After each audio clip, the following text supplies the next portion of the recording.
இந்த வீடியோவில் வரும் அனைத்தும் என்னுடைய தனிப்பட்ட கருத்து மட்டுமே. யார் மனதையும் புண்படுத்தும் நோக்கம் அல்ல. Hi guys, welcome to my channel. நம்ம இன்ஸ்டாகிராமில் வந்த ஒரு சில மீம்ஸ்க்கு ரியாக்ஷன் பண்ணிடலாம். இந்த வீடியோவில் சீரியஸாலாம் பேச போகிறது இல்லைங்க. சும்மா ஒரு ஜாலியாக ஒரு காமெடியான ஒரு ஃபன்னான வீடியோ தான். முதல்ல நம்ம தனுஷ் கிட்ட இருந்து போகலாம். ஏன்னா அவருடைய மீம்ஸ் தான் இப்போ நிறையா 2-3 நாளாக வைரலாக போயிட்டு இருக்கு. 2-3 நாள்லாம் இல்லைங்க, தலைவன் எப்பவுமே கான்ட்ரவர்சரியாக தான் இருப்பார். உங்களுக்கே தெரியும், இட்லி கடை படம் வந்து ஒரு கலவையான விமர்சனம் தான் வச்சாங்க மக்கள். சில பேர் நல்லா இருக்குன்றாங்க, சில பேர் நல்லா இல்லைன்றாங்க. ஸோ நிறையா அதில் லாஜிக் மிஸ்டேக் இருக்குது. நிறையா சீன்ஸ் சொல்லியிருந்தாங்க, நெகட்டிவாகவும் நிறையா சொன்னாங்க, பாசிட்டிவாகவும் நிறையா சொன்னாங்க. இந்த டைமில் இப்போ வந்து ஓடிடியில் வந்திருக்குல்ல, இப்போ மீம்ஸில் வந்து ஒரு மீம் பார்த்தேன். தனுஷ் வந்து ஃபர்ஸ்ட் லுக் விட்டிருப்பார் இட்லி கடைக்கு. அதில் வந்து அருண் விஜய் ஒரு பாக்ஸராக இருக்கிற மாதிரியும், பக்கத்தில் அசிஸ்டண்ட்டாக தனுஷ் நின்று இருக்கிற மாதிரியும் ஒரு சீன். எதுக்குடா பைட்ல தண்ணி, எதுக்குடா பைட்ல தண்ணி, எதுக்குடா பைட்ல தண்ணி, அந்த சீனை வச்சு எதுக்குடா பக்கெட்ல தண்ணின்ற மாதிரி ஒரு சந்தான காமெடியை மீம்ஸாக போட்டிருந்தாங்க. அது வந்து பெருசா ஒண்ணும் இல்லங்க. ஒரு சின்ன சீன் தான். அதாவது இப்போ அருண் விஜய் வந்து பாக்ஸிங் ட்ரை பண்ணிட்டு இருப்பாரு. அங்க வந்து இவரு அவர் கம்பெனியில வேலை செய்றாருல்ல, அதனால ஒரு எடுபிடி மாரி கூட போய் நின்னுன்னு இருப்பாரு. அவ்வளோதான். இவரு வந்து கோச்சிங் சொல்லி தராரு, கோச்சிங் மாஸ்டர் அப்படின்லாம் யாரும் சொல்லவே இல்ல. அந்த போஸ்டர் பார்த்து எல்லாம் கதைய வளர்த்துட்டாங்க.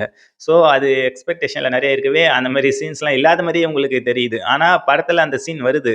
ஒரு சின்ன ஒரு 5 நிமிஷம் கூட இருக்காதுன்னு நெனைக்கிறேன். சும்மா அவர் கூட போவாங்க. அங்க ஒரு போயிட்டு அத முடிச்சுட்டு அவர்கிட்ட சும்மா ஒரு சண்டை போடுவாரு தனுஷ் கிட்ட. "வரியா என்ன ஒரு ஃபைட்டுக்குன்ட்டு" தனுஷ் போட்டு அடிப்பாரு. அதுக்கப்புறம் அவர் கூட வரும்போது ஒரு சின்ன ஒரு கலெக்ஷன் அப்படி இப்படின்ட்டு போவோம். அது ஒரு சின்னதா ஒரு 2, 3 நிமிஷம் தான் இருக்கும்னு நெனைக்கிறேன். அந்த கிளிப்பு படத்துல வருது. ஸோ படம் பார்த்தாங்களா என்னன்னு தெரியல. பார்க்காமயே வந்து எதுக்குடா பக்கெட்ல தண்ணின்ற மாரி மீம்ஸ்லாம் போட்டு விடுறாங்க. ஸோ மீம்ஸ்லாம் பார்த்து போட்டா நல்லாயிருக்கும். ஏன்னா நெறைய பேர் மீம்ஸ் வேற லெவல்ல பண்றாங்க அக்யூரேட்டா. ஆனா சில பேர் இந்த மாரி அரைகுறையுமாவும் பண்ணிட்டு தான் இருக்காங்க. நடிகை ஆன்யா ஆனந்த் வந்து தனுஷ் மேல வந்து ஒரு குற்றச்சாட்டு வச்சிருக்காங்க. நேரடியா இல்ல.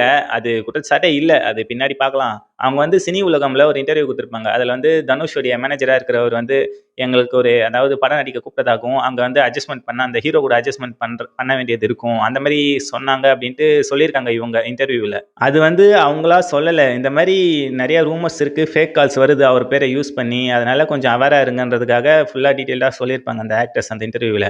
ஆனா நம்ம பசங்க என்ன பண்ணாங்க, எல்லாரையும் பண்ற மாரி தான். ஷார்ட் வீடியோல கட் பண்ணி போட்டு, இந்த மாரி கூப்பிட்டுருக்காங்க, இந்த மாரி பண்ணியிருக்காங்க, அநியாயம் பண்றாங்கன்ற மாரி தனுஷ் மேல நெறைய நெகட்டிவான ஒரு போர்ட்ரேட் பண்ண ஆரம்பிச்சுட்டாங்க. நெகட்டிவான தாட்ஸ். தனுஷ் தான் அந்த மாரி அட்ஜஸ்ட்மென்ட்க்கு கூப்பிட்டுருக்காரு, அந்த மாரி. ஸோ அது நல்லா வைரல் ஆகவே, இந்த மாரி தனுஷ் அக்யூஸ்ட் பண்ணியிருக்காங்க அந்த ஆக்டர்ஸ் அப்படின்னு சொல்லவே, இப்போ அந்த ஆக்டர்ஸே வந்து வீடியோவும் ரிப்ளை வீடியோ மாரி போடுறாங்க. Manya Anand accuses Dhanush ன்னு சொல்லிட்டு I just want to give you clarity that இது நான் அவங்கள டைரக்ட்டா சொல்லல. இந்த மாரி ஒரு ஸ்பாம் கால் வருது. நீங்க உஷாரா இருங்க அப்படின்றதுக்காக தான் நான் சொல்றேன். அவேர்னஸ்க்காக தான் சொன்னேன். நான் அவங்க தான் பண்ணாங்க அப்படின்ட்டுலாம் சொல்லல. அவங்களுக்கே தெரியுமோ தெரியாதோ அப்படின்ற மாரி இப்போ சொல்லியிருக்காங்க. ஸோ ஃபர்ஸ்ட்டு எதனா ஒண்ணு சொன்னாங்கனாக்கா, அரையும் குறையுமா பார்த்துட்டு வந்து என்ன ஏதுன்னே தெரியாம அப்படியே மீம்ஸ் போடுறது, ட்ரோல் பண்றது, அதுக்கப்புறம் ஷார்ட் வீடியோஸ்ல எல்லாரும் அத பத்தி பேசுறது. ஸோ இந்த மாரி இப்போ கான்ட்ரோவர்சி வந்துச்சா, இதுக்கு முன்னாடியே இங்க தனுஷுடைய டைவர்ஸ் இஷ்யூ, அதுக்கப்புறமேட்டுக்கு தனுஷுடைய காப்பிரைட் என்ஓசி அந்த இஷ்யூஸ்லாம் வந்து நின்னுச்சு. இந்த மாரி ரிப்பீட்டடா தனுஷ் மேல நெறைய கான்ட்ரோவர்சரி, நெறைய கேலி, கிண்டல், கிசுகிசுக்கள் இந்த மாரி நெறையா வந்துட்டு தான் இருக்கு. ஸோ இவர் வந்து தமிழ் சினிமாவிலே ஒரு பரபரப்பா இருக்கிற ஒரு ஆக்டர் தனுஷ். நெக்ஸ்ட் பார்த்தீங்கன்னா, நம்ம தனுஷ் வந்து இப்போ ஹிந்தி படம் ஒண்ணு நடிச்சிருக்காருல்ல, அதனுடைய படம் வந்து இந்த மந்த் எண்ட் 28 ரிலீஸ் ஆக போகுது. So eagerly waiting. ஏன்னா தனுஷ் ஃபேன் வேற. ஏன் கை வச்சு பாரு. அதுவும் இல்லாம சொல்லவாவேன்னு அவருடைய ஆக்டிங் வேற லெவல்ல இருக்கும் ஹிந்தில. எனக்கு அம்பிகாபதி படமே ரொம்ப ஃபேவரைட்டுங்க. பிடிக்கும். ஸோ ஹிந்தில ஷமிதா படமே நல்லா தான் இருக்கும். இது வந்து பண்ண போறாரு. குபேரா தெலுங்குல பண்ணாரு. வேற லெவல். இப்போ துல்கர் சல்மான்லாம் நடிக்கிறாருல்ல, மல்டி லாங்குவேஜ்ல நடிச்சு, அவரு கதைய தான் சூஸ் பண்றாரு. பெஸ்ட் கதைய சூஸ் பண்றாரு. அதாவது ஒரு அக்மார்க்கு பேன் இண்டியன் ஆக்டர் அந்த மாரிலாம் சொல்றாங்கல்ல. ஸோ இவர்லாம் இன்டர்நேஷனல் ஆக்டர் ஆயிட்டாரு. நம்மலாம் அந்த சின்ன லெவலுக்குலாம் கம்பேர் போக வேணாம். இருந்தாலும் இப்போ ஹிந்தில இப்போ ஒரு படம் வரப்போதா, வேற லெவல்ல இருக்குங்க. அதுல அந்த ஒரு சாங் ரிலீஸ் பண்ணாங்க பாருங்க.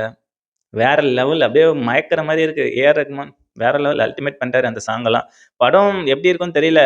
கண்டிப்பா நல்லா இருக்கும்னு தான் நெனைக்கிறேன். பார்க்கலாம் எப்படி இருக்குன்ட்டு. நம்ம டிடிஎஃப் வாசனுடைய படம் வருதுல்ல 28 அப்பதான் அந்த படமும் ரிலீஸ் ஆகுது. ஸோ 2த்தையும் பார்க்க வேண்டியதுதான். நெக்ஸ்ட் வந்து நம்ம சூப்பர் ஸ்டார் ரஜினிகாந்துடைய நியூஸ் தாங்க.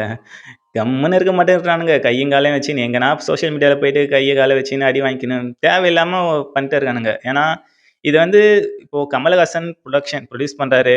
ரஜினி சார் நடிக்கிறாரு. 2 பேரும் ஒண்ணா ஒரு படத்துல நடிக்க போறாங்க. ஏன்னா, கமல் ப்ரொடியூஸ் பண்றாருன்னா, அவருமே எதனா ஒரு சீன்ல வருவாரு கேரக்டரா.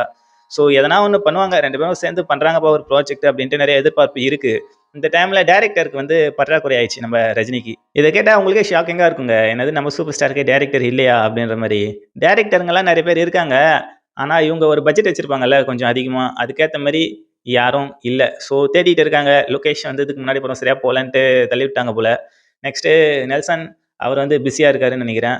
இப்போ அடுத்தடுத்து யாரு அப்டின்ட்டு தேடிட்டு இருக்கும்போது, நம்ம சுந்தர் சிய பண்ண வைக்கலாமே அப்டின்ட்டு யோசிச்சு, சுந்தர் சி கிட்ட ஒரு கதைய கேட்டிருக்காரு நம்ம தலைவர். ஸோ அந்த கதை பிடிக்கல அப்டின்ட்டு ரஜினி அதையுமே வேணாம்பா அப்டின்னு சொல்லிட்டு இருக்காரு. அதனால சுந்தர் சியும் கொஞ்சம் அப்செட் ஆயிட்டு போயிட்டு இருக்காரு. ஸோ இந்த டைம்ல மீம்ஸ்லாம் என்ன போட ஆரம்பிச்சாங்கன்னா, சுந்தர் சி சுந்தர் சியுடைய அரண்மனை 4, 5 4 வந்துச்சா? ஸோ 5ஓ 4ஓ தெர்ல.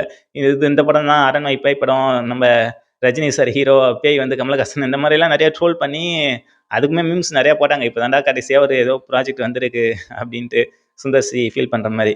அந்த மாரிலாம் பண்ணாங்க. ஆனா கடைசில ரஜினி சாரே அந்த கதை வந்து பிடிக்கல அப்டின்ட்டு சொல்லிடவே, இப்போ இன்னொரு மாதிரியா மீம்ஸ் போட ஆரம்பிச்சுட்டாங்க. ரஜினி சார் வந்து குஷ்புவ ஒரு ஐட்டம் சாங் வைக்க சொல்லி கேட்டிருப்பாரு. அதனால கோச்சிங் போயிட்டாரு சுந்தர் சி. அந்த மாரி சொல்றாங்க. அந்த மீம்ஸ் ட்ரோல்ஸுக்குமே குஷ்பு வந்து கீழ போயிட்டு ரிப்ளை பண்றாங்க. ஏன் உங்க வீட்லருந்து யாராவது ஆட வச்சுக்கலாம்னு நெனச்சேன்ற மாரி. ஸோ அவங்கலாம் ரிப்ளை பண்ணி அந்த அளவுக்கு பெரிய நியூஸ் ஆச்சு. அதுக்கப்புறம் கமலஹாசனும் சொன்னாரு. இது வந்து ஏங்க அந்த மாரிலாம் கான்ட்ரோவர்சி பண்றீங்க? அப்படிலாம் ஒண்ணும் இல்ல. என் ஹீரோ நான் ப்ரொடியூஸ் பண்றேன். என் ஹீரோ ரஜினி சாருக்கு கதை பிடிக்கல. ஸோ அதனால விட்டுட்டோம். என் ஹீரோக்கு என்ன கதை பிடிக்குமோ அத வச்சு தானே நான் படம் எடுக்க முடியுன்ற மாரி சொல்லியிருப்பாரு. கரெக்ட்டா சொல்லியிருப்பாரு. ஸோ இந்த மாரி மீம்ஸ்லாம் போட்டு ஒவ்வொரு வாட்டியும் இந்த மாரி அவங்க எதனா ஒண்ணு மீம்ஸ்ல கிரியேட் பண்ண ஆரம்பிச்சுடுறாங்க. அது வைரலா போக, அதுக்கப்புறம் வந்து எல்லா ஸ்டாருங்களும் ரிப்ளை பண்ணி ஒரு விஷயத்த இதான்பா உண்மை அப்படின்னு சொல்றாங்க. இந்த பயம் வந்து அவங்களுக்கு இருக்கிறது நல்லது தான். இருந்தாலும் சோசியல் மீடியால பண்றதும் கொஞ்சம் ஓவரா பண்ற மாரி தான் இருக்கு. சோசியல் மீடியா வந்து ஓரளவுக்கு கண்ட்ரோலா கரெக்ட்டா இருந்தா தான் நல்லது. ரொம்ப ஓவரா போயிடுச்சுன்னா, அது நம்ம கைய மீறி போயிடுச்சுன்னா, அப்புறம் அது தப்பா போய் முடியும். அதுக்கப்புறம் நம்ம இந்த மாரி ஃப்ரீடமா பேச முடியாது எதையுமே. ஸோ கரெக்ட்டா பார்த்து போடுங்க. எதுவுமே அவங்க சொந்த விஷயத்துல வந்து ரிலேட் பண்ணி போடாதீங்க. பெர்சனல் அட்டாக் மாரிலாம் எதுவும் பண்ணாதீங்க. ஸோ எதுவா இருந்தாலும் சினிமேட்டிக்கா, சினிமாவா பார்த்து சினிமாவுல என்னவோ, பப்ளிக்கா என்னவோ அந்த மாரி கொஞ்சம் ரெஸ்ட்ரிக்ஷனா பார்த்து போட்டா நல்லாருக்கும். மீம்ஸு, ட்ரோல்ஸு எல்லாமே. கடைசியா நம்ம கமலஹாசன், சூப்பர் ஸ்டார் ரஜினிகாந்த் என்னங்க உலக நாயகனும், சூப்பர் ஸ்டாரும் ஒண்ணா சேர்ந்து ரஜினி, கமல் ஒண்ணா சேர்ந்து படம் பண்ணலான்னு பார்த்தா டைரக்டர் இல்லையேங்க. இப்படியா இருக்கணும் தமிழ் சினிமா நெலைம. எனக்கு தெரிஞ்சு கமலே டைரக்ஷன் பண்ணா நல்லா இருக்குங்க கதை எழுதி. விருமாண்டி படம்லாம் பார்த்துருக்கீங்களா இல்லையா? வேற லெவல். அவர் எழுதி பண்ணா நல்லா தான் இருக்கும். ஆனா எவ்வளோ நாள் ஆகும்னு தெரியலையே ஷூட்டிங்கு. அவர் வேற ப்ரொடியூசரு. அது ரிஸ்க்லாம் அவர் எடுக்க மாட்டாரு. ஸோ எதனா ஒரு நல்ல டைரக்டர வச்சு தான் எடுப்பாங்கன்னு நெனைக்கிறேன். பார்க்கலாம். ஃபியூச்சர்ல என்ன பண்றாங்கன்னு பார்க்கலாம். அடுத்து சூப்பர் ஸ்டார் படம் என்ன அப்டின்ட்டு எல்லாருமே வெயிட் பண்ணிட்டு இருக்காங்க. அதே மாரி நானும் ஆவலா பார்த்துன்னு இருக்கேன். ஸோ உங்களுடைய கருத்த நீங்க நெக்ஸ்ட் யார் ரஜினிய வச்சு படம் பண்ணுவாங்க அப்டின்ட்டு நெனைக்கிறீங்கன்ட்டு கீழ கமெண்ட்ல சொல்லுங்க.